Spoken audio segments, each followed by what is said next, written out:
بسم اللہ الرحمن الرحیم۔ سخت ترین جادو کا علاج۔ کعب احبار رضی اللہ تعالیٰ عنہ فرمایا کرتے تھے، اگر میں چند کلمات نہ مانگتا تو یہود مجھے گدھا بنا دیتے۔ ان سے کہا گیا کہ وہ کلمات کیا ہے تو فرمایا، اعوذ بوجہ اللہ العظیم الذی لیس شیء اعظم منہ وبکلمات اللہ التامات التی لا یجاوزہن بر ولا فاجر وبأسماء اللہ الحسنى ما علمت منها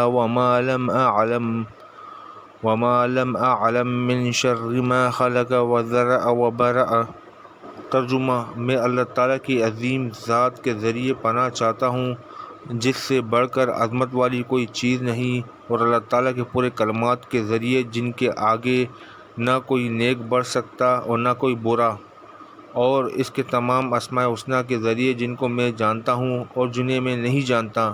میں ان کے ذریعے اللہ تعالیٰ کی پناہ چاہتا ہوں اس کے تمام مخلوقات کی برائی سے۔